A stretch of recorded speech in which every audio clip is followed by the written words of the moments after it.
every story appears ordinary until you see the core side of it. And what you're looking for is the story behind the news. We bring it to you from Lagos, the commercial capital of Nigeria. Giving you all sides and political stories round the clock. Every detail from the start line to the final whistle.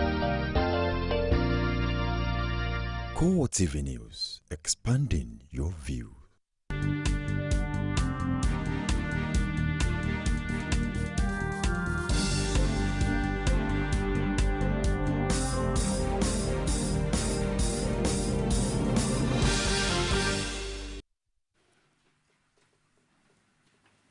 Hello there and welcome to CoreTv Primetime News. I am Martins Dixon. In our major story, Adamawa State Governor Murtala Nyako and his deputy Bala Ingilari failed to appear before a 7-man panel investigating allegations of gross financial misconduct against him.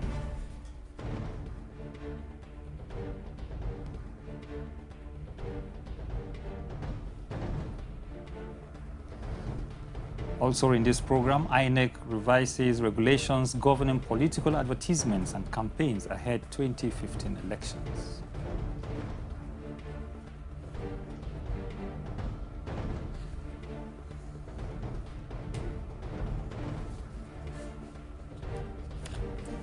Federal government challenges striking doctors to high-powered debate before the public on alleged breach of agreement.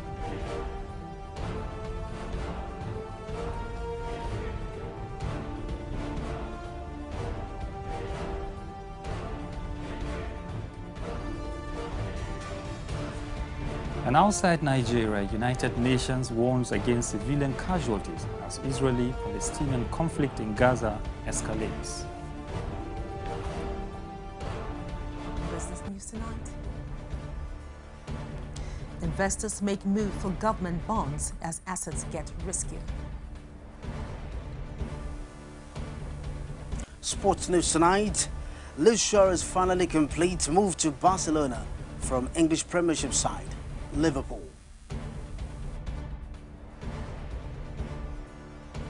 And now the details.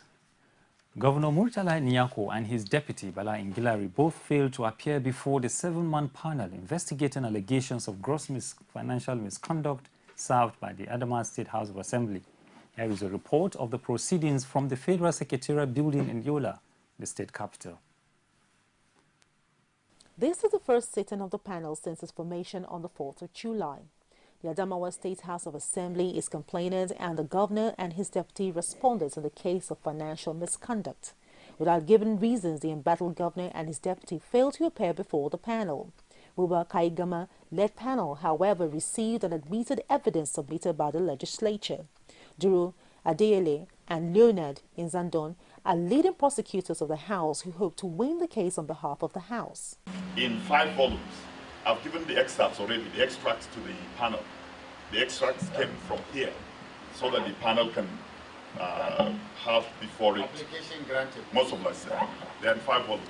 ATSIP, E and EUN passed through your committee. Yes, my lord. Consideration of the House. Yes, my lord. Kwamoti Lowry, the deputy speaker, represented the House, while Wafani Thima was interrogated as a witness to the Assembly. I show you exhibit E1 to E6. Does it also show the deduction of the sum of 142 million from the allowances? Yes, my lord. The panel has adjourned its sitting on Saturday. In the meantime, it promised to summon the governor and his deputy to appear before it. The Independent National Electoral Commission has admitted that poor voter education was partly responsible for some of the challenges witnessed in 2011. It listed voter apathy and post-election violence as some of the fallouts of inadequate voter education in the last general elections. But INEC Chairman Professor Atahiru Jega says lessons have been learned and the Commission is paying more attention to educating eligible voters ahead of the 2015 elections. Speaking at the International Seminar on Political Advertising and Voter Education, Jega revealed that the Commission has now put in place an interagency committee on voter education and publicity at national and state levels. He added that INEC has also been having regular quarterly meetings with all the registered political parties where information is shared about the Commission's operations. INEC Chairman Atahiru Jega does not appear bothered by APC's plan to go to court over the outcome of the June 21 governorship election in Ekiti State. He told journalists on the sidelines of the International Seminar on Political Advertising in Abuja that the Commission has not been notified of any court process. In INEC, we do our best always to improve on the electoral process, and we thank God that Nigerians have seen that the election in Ekiti was conducted very well. As I speak with you, we have not received any notification that anybody has challenged anything regarding the election. So we remain focused. We will keep on doing our best to improve, and as we move to Osun State, we hope to do even much better than we have done in Ekiti. Still on electoral matters, the 2015 general elections are a few months away. Stakeholders are, however, making sure that the right messages are passed on to the electorate through adequate advertorial. This is what informed an international seminar on political advertising, perception building, and voter education that is ongoing in Abuja. Pai Samuel sampled the opinions of participants on their expectations and now reports. Political campaign is the bedrock for any growing democracy. Nigeria is not different, and political parties have been known to use the media to deliver campaign messages to the electorate. But now, advertising agencies say they are prepared to ensure that the right messages are sent out. The seminar is an effort and a knowledge-based electioneering that ought to translate to informed voting at the polls. In fact, I've been asked many times, why would AAM be doing this? And I've explained that it's so critical because right now, we need to let people know how important it is to develop advertising campaigns that help to build consumer awareness of why we are all going to vote for the best candidates next year. The keynote speaker maintained that political messages should only be done by political professional advertisers. I've always been a big fan of Albert Einstein because Albert Einstein and I share the same birthday. Now, Einstein had a theory, E equals mc squared. I've kind of taken his theory and changed it a little bit and come up with a win campaign theory, which I call E equals mc cubed. Now, what does that mean? E is electoral victory, the way to win an election. And it's a function of three things. Information Minister Labaran Mako also had his say on the issues at stake. No nation is an island. People hire people to do jobs for them. I've seen British politicians hiring Americans to come and do their PR. I've seen American politicians hire people from Britain and other places to do their PR. These days, you want to invest in someone or organization you think has the professional reach, cutting-edge knowledge about the area to sell your ideas.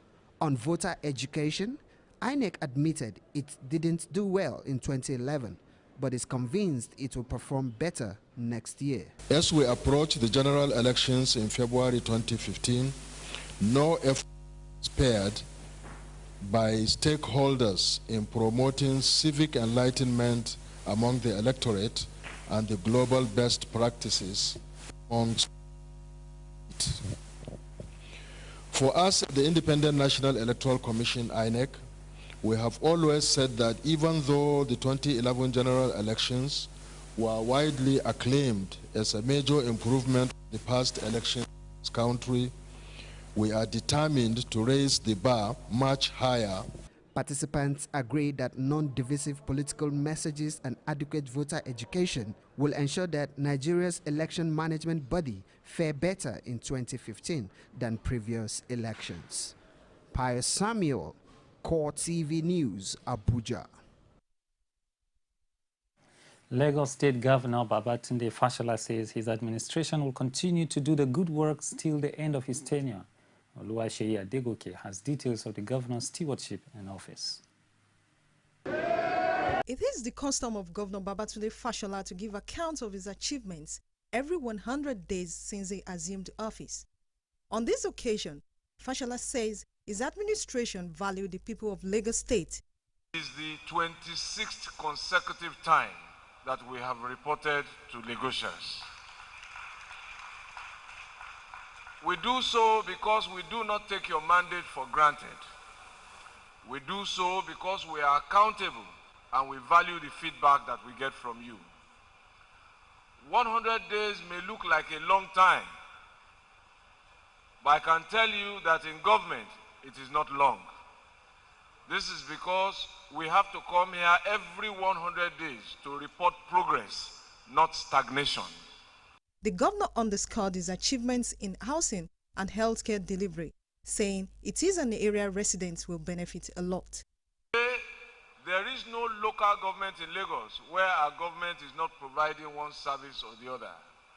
From new schools to new hospitals to specialized primary healthcare services, new roads, drainages and skill acquisition centers, housing programs, everywhere you go, the hallmark of this government has been service delivery.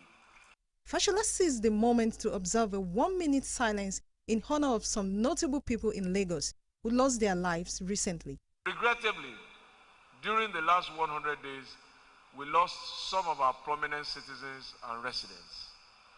One of my illustrious predecessors, Sir Michael Agbolade Otedola, passed on to glory. Oba Rauf Adeniyi Aremu Mateni, the Olu of Ikeja, one of the vice chairmen of the Council of Obas and Chiefs, also sadly left to join his ancestors. Very distinguished public officers, Bolaji Uthman, the first Director General of the Lagos Records and Archives Bureau, also sadly left us. My learned friend, Bamidele Aturu, departed in a very sad haste.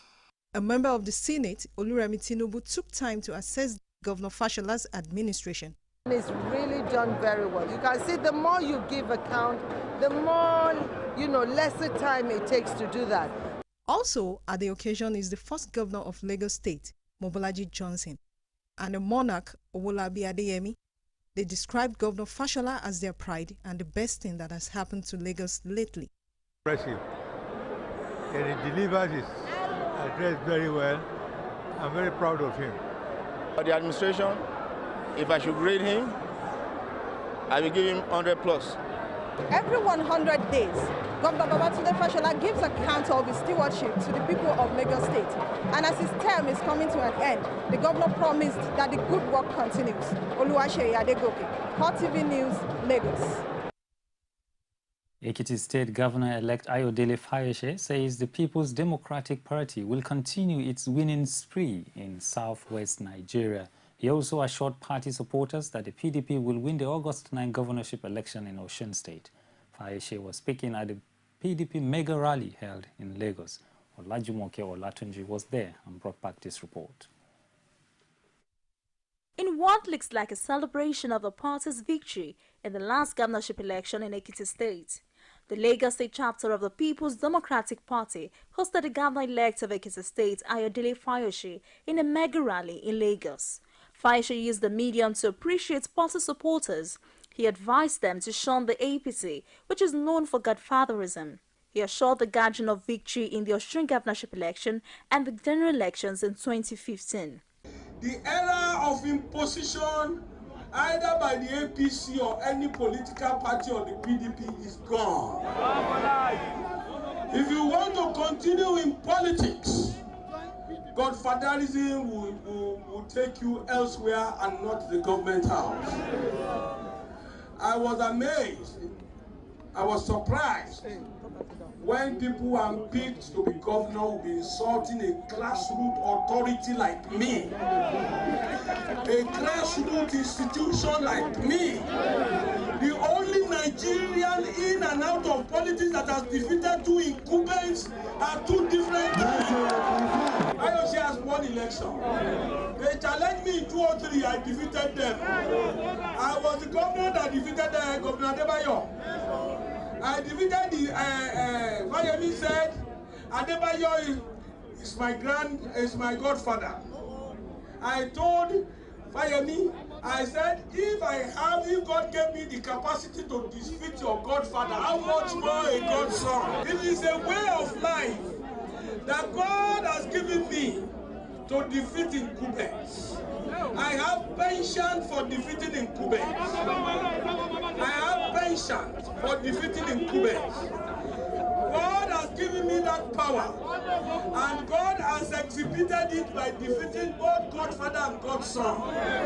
In Lagos State, you will defeat them. Other chieftains of the party expressed confidence that the party is set to take over Lagos in 2015. He is here to encourage us, to tell us that it is possible to free ourselves from the shackles of slavery into which the APC have tied us for 16 years. And as you have heard him exhorting us, it is a fact that the people of Lagos are fed up.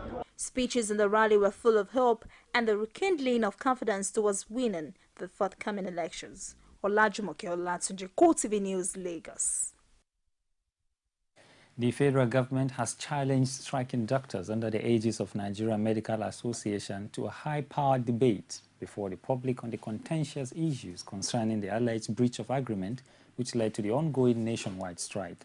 The government, which stated that it has intensified serious surveillance in the nation's borders and points of entry to check influx of migrants having the dreaded Ebola virus, also says it had fulfilled its own part of the bargain by 100% and wondered why the enemy leadership would still be flexing muscles after signing a memorandum of understanding. The Minister of Health, Onyebuchi Chukwu, stated this in an interview with journalists during the signing of $15 million agreement with Norwegian government, which was offered to Nigeria for the upscaling of maternal and child health. Military uncovers stockpile of weapons from Balmo Forest in Bauchi State in a mop-up operation. We'll give you details of these and other stories after this timeout. Stay with us. Ladies and gentlemen, welcome to Ghana. Please remain seated and ensure your seatbelts are fastened. You can now turn on your MTN mobile phone data to enjoy a browsing rate of 5 kobo per kilobyte with MTN One World. Thank you. Absolutely. Browse like home with MTN One World. Surfing the web from any MTN operating country costs the same like home. Enjoy affordable rates when you call and send text messages. Terms and conditions apply. MTN. Everywhere you go. This one wash challenge will test Ariel to see if it removes stains in one wash. Let the challenge begin. First, chocolate and juice. We will wash shirts with Ariel. Look, Ariel has cleaned in just one wash. So which detergent removes stains in one wash? Ariel, P&G Everyday Quality Brand. CoreTv News now provide a platform for live coverage of political rallies and electioneering campaign from anywhere in Nigeria. Political news stories, political editorial reviews, political discussions, personality profile, People's Parliament from the National, State and Local Government Assembly. Contact us now on 0803-471-8550 or 0803-724-9733. 01453-3407. Our 24-hour news station.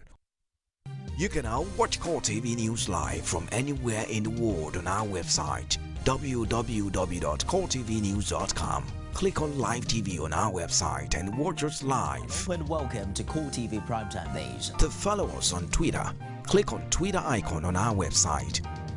On Facebook, click on the Facebook and YouTube to see all our previous news production. You can also watch us live on YouTube. Click CoreTv, leave a space, then news. CoreTv News, our 24-hour news station.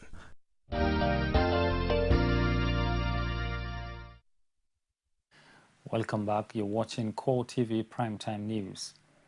Security forces have recovered a stockpile of weapons from Balmo Forest in Bauchi State during a mop-up operation. This was after troops had succeeded in dislodging insurgents from the forest. Coordinator of the National Information Center, Mike Omeri, disclosed this at a press briefing in Abuja.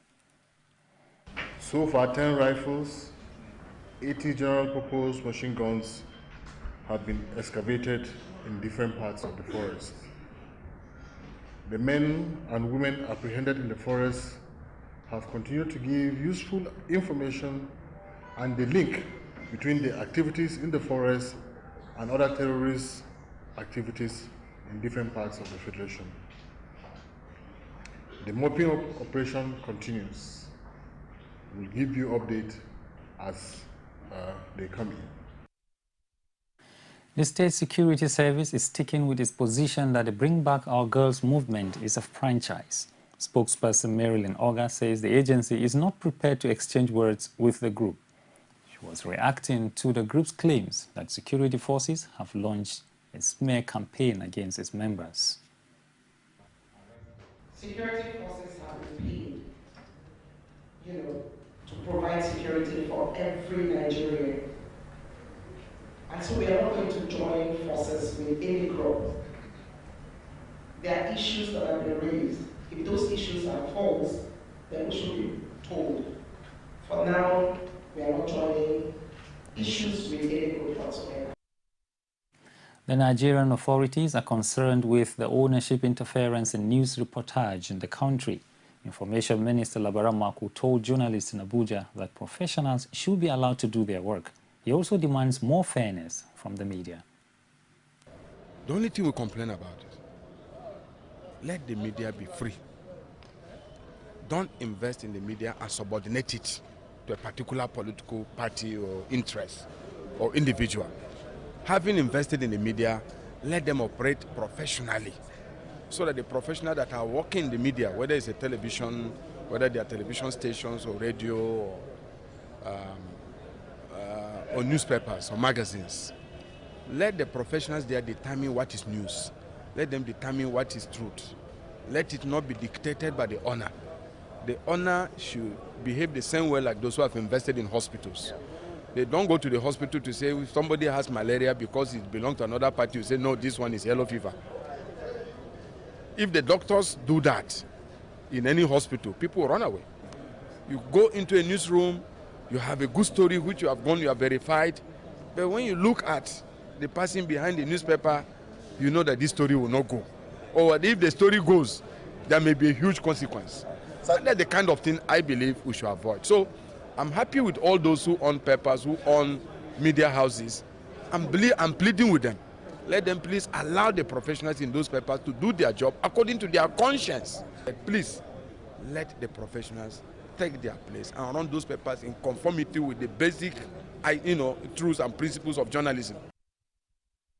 As the people of Osun and the state government are yet to recover from the shock of the Ejigbo Model School collapse, tragedy again struck in the state capital, Osogbo. Another high-rise building under construction gave way, injuring nothing less than 6 workers in the state capital. Rashid was at the scene and filed in this report. While surveying the scene of the collapsed building, one of the workers on site, Kazim Olanrewaju, says the site engineer of the building, which is a proposed shopping mall, took to his heels immediately the building collapsed. To casting this morning, we are bricklayer, but during the time we are working, during the time the work will still go on. Immediately, this thing collapsed, and our people enjoy very well in this incident. Just like 5 or 6 of our people. We thank God because none of us died. Olanrewaju, who is also a bricklayer working on the casting of the 2nd floor of the building, says the owners of the building did not use the right quantity of materials, which according to him is the cause of the collapse.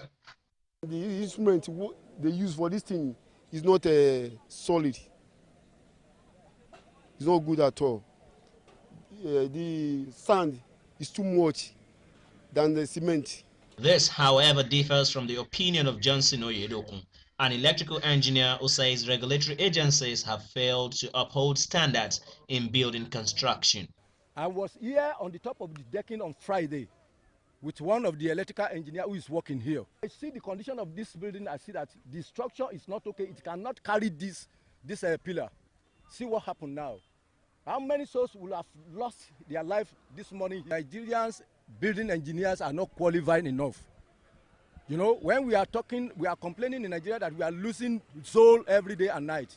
This type of structure is supposed not to be like this from the foundation to the stage it is. While the residents continue to look forward to regulatory agencies doing their duties, the Standards Organization of Nigeria in Osun State declined to make any comment on the issue, saying that the agency is not aware of the development and that the state director is not available. Rashid, CoreTv News, Oshogbo. The strike embarked upon by the judiciary workers on Friday stalled the trial of a former managing director of erstwhile bank PHB, Francis Atuche. Atuche and his wife Elizabeth are standing trial for alleged theft of over 25 billion naira belonging to Bank PHB, now Keystone Bank. They are being prosecuted alongside the former chief financial officer of the bank, Ugo Anyau, before Justice Latifat Okunu of Anikeja High Court. The defendants, their counsel and the prosecution appeared before the court for the continuation of the trial. However, the court's registrars informed the parties that the National Executive Council of the Judiciary Staff Union of Nigeria had ordered its members to go on strike. The registrars disclosed that the court will not be sitting in compliance with the JUSUN directive. The case was consequently adjourned till July 18th. Atuche, who was slated to continue his testimony, had earlier denied the theft charge preferred against him by the Economic and Financial Crimes Commission. We'll be taking another break, and when we return, you find out why investors are chasing after government bonds in our business segment with Sabina Ozoko. This one wash challenge will test Ariel to see if it removes stains in one wash. Let the challenge begin. First, chocolate and juice. We will wash shirts with Ariel. Look, Ariel has cleaned in just one wash. So which detergent removes stains in one wash? Ariel, P&G Everyday Quality Brand. Ladies and gentlemen, welcome to Ghana. Please remain seated and ensure your seatbelts are fastened. You can now turn on your MTN mobile phone data to enjoy a browsing rate of 5 kobo per kilobyte with MTN One World. Thank you. Absolutely. Browse like home with MTN One World. Surfing the web from any MTN operating country costs the same like home. Enjoy affordable rates when you call and send text messages. Terms and conditions apply. MTN, everywhere you go.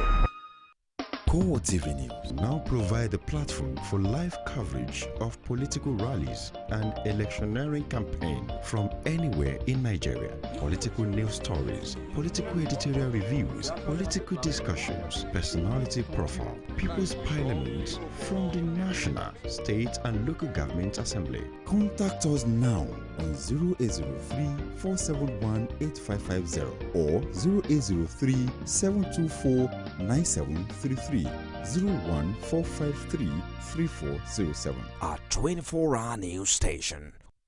Nigerians continue to the city of Lagos once again Be the first to know from the north, south, east, west and around Africa. We break the news. One Nigeria. Now you can catch all the actions live as the news breaks. We are CoreTv News. Welcome to CoreTv. Our 24-hour news station.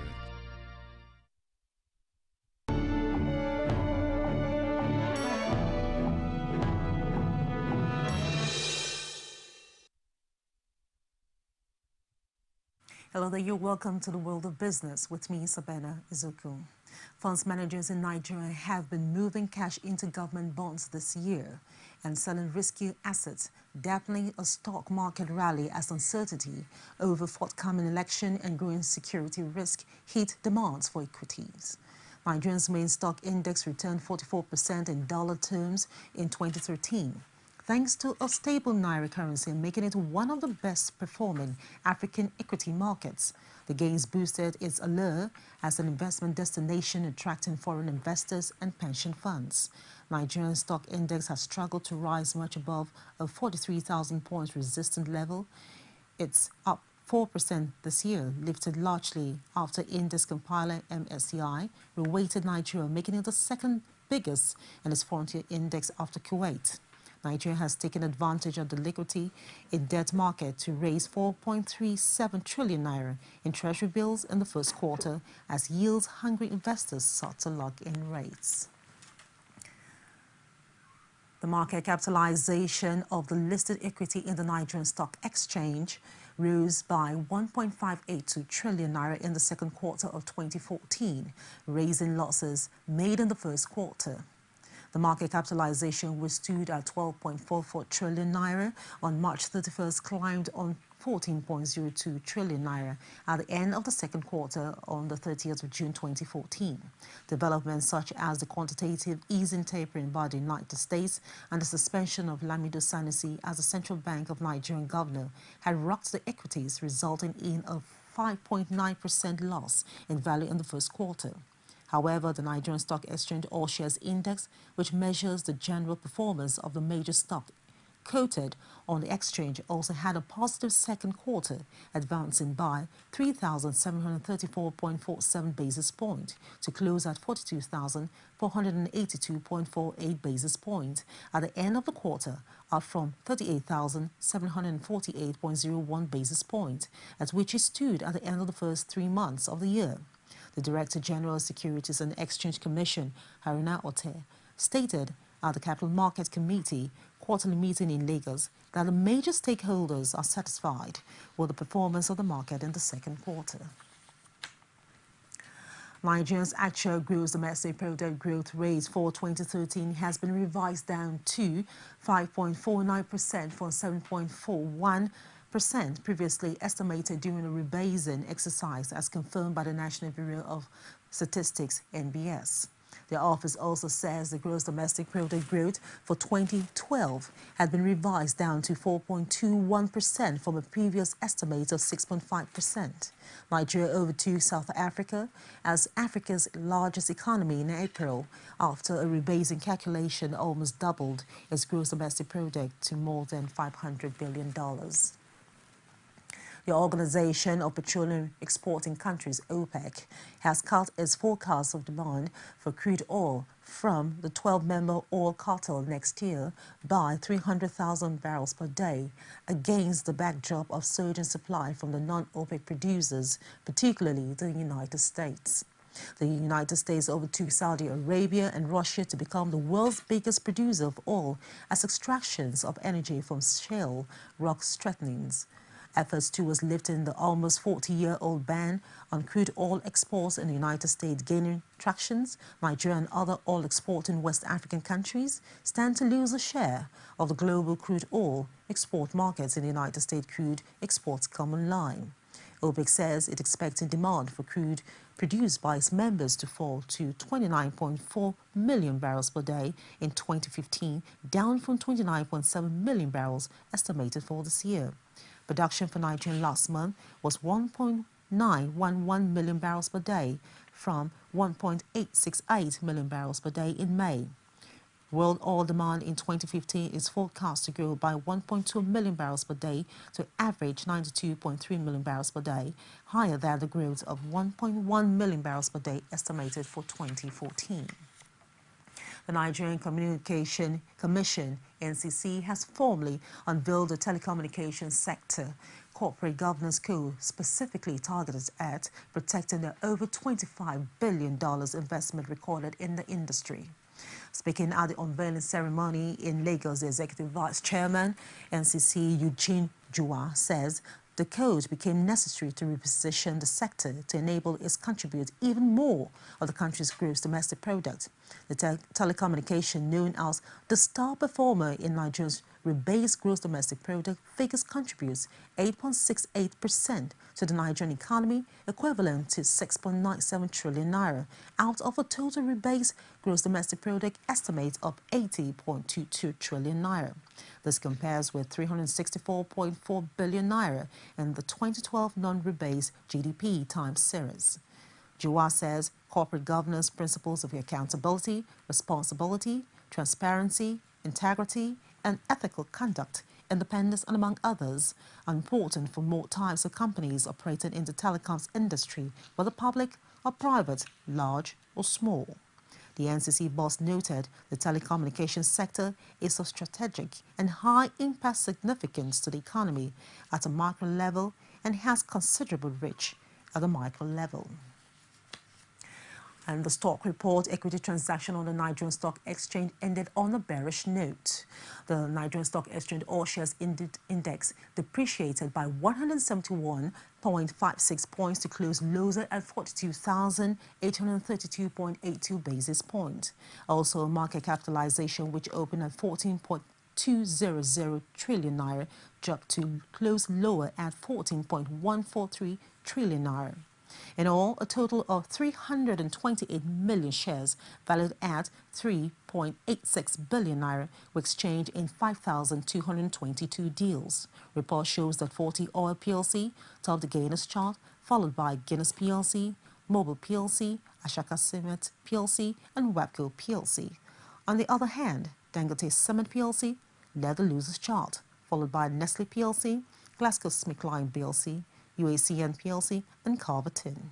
Meanwhile, here are the top 5 trades.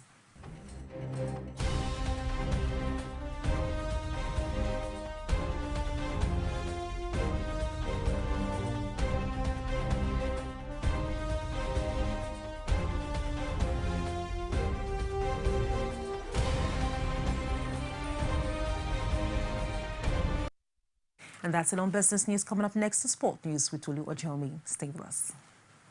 Our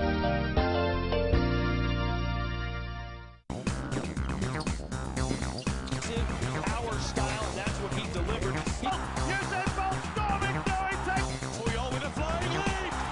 Go taking them out in the lead and really.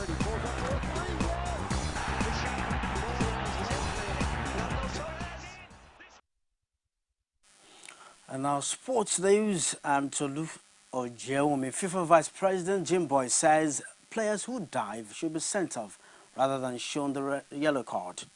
And a dive is something that needs to be looked at and punished more severely than it is at the present time.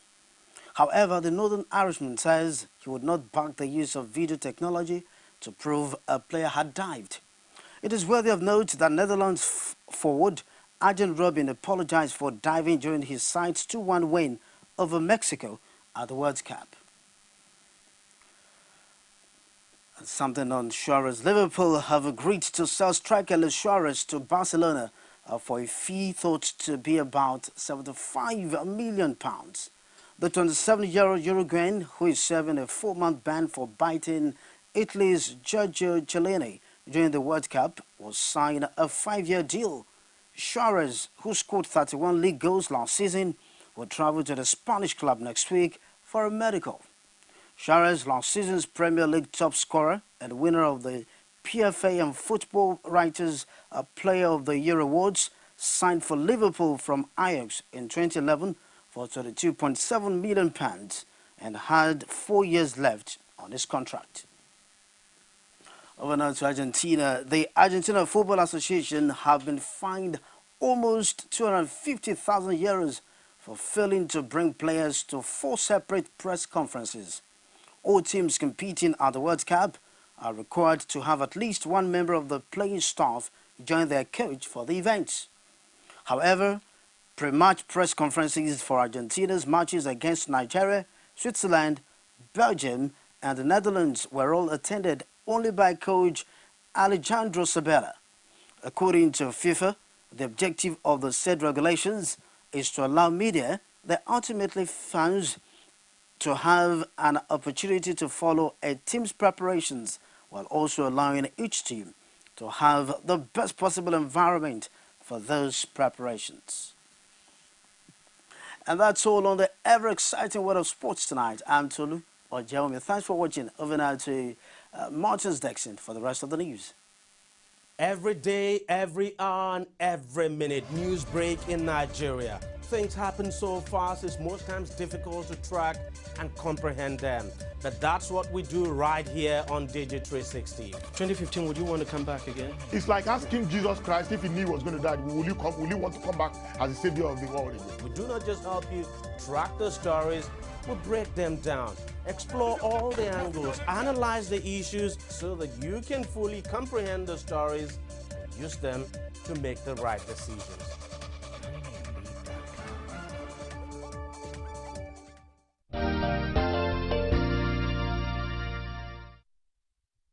Thank you for being there. And now to news outside Nigeria. Diplomatic efforts to end the hostilities between Israel and Hamas militants gathered pace, with United States President Barack Obama phoning Israeli Prime Minister Benjamin Netanyahu.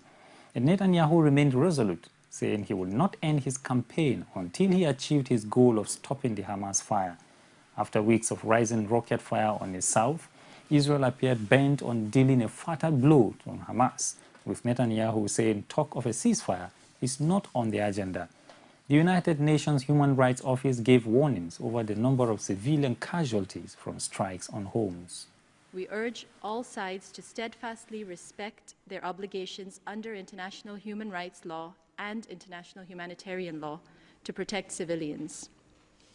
In particular, attacks must not be directed against civilians or civilian objects, nor should military assets be located in densely populated areas or attacks be launched from such areas. For its part, the government of Israel must take all possible measures to ensure full respect for the principles of distinction, proportionality, and precautions in attack during the conduct of hostilities, as required by international humanitarian law. In all circumstances, they must avoid targeting civilians. However, we have received deeply disturbing reports that many of the civilian casualties, including of children, occurred as a result of strikes on homes. Such reports raise doubts about whether the Israeli airstrikes have been in accordance with international humanitarian law and international human rights law. The targeting of civilian homes is a violation of IHL unless these homes are being used for military purposes. It is high time that the leaders on all sides abandon their poisonous rhetoric and deadly tit-for-tat behavior in favor of a peaceful resolution to this impasse. Military assets should not be located in densely populated areas, and attacks should not be launched from such areas. The outbreak of Ebola fever has continued its deadly rampage through West Africa for several months. The highly contagious tropical bug has infected hundreds of people in Guinea, Liberia, and Sierra Leone, with the latest World Health Organization figures showing that confirmed or suspected cases had left 467 people dead, and experts fearing it could spread throughout the region.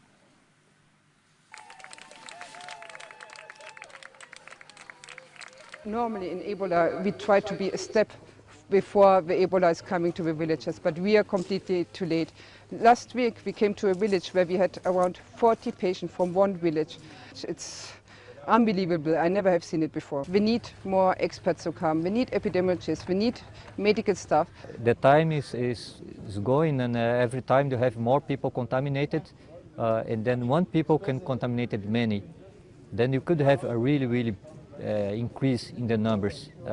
If you take too long, you'll be more spread and more difficult to control. To deal with this every day, to look people in the eye, you can see they are scared. To look over this fence right behind you now and see, look at the patients, and you know that their chances are very small. It's horrible. And this is where we wrap up the show tonight. On behalf of the entire news crew, I am Martin Dixon, wishing you a happy and peaceful weekend.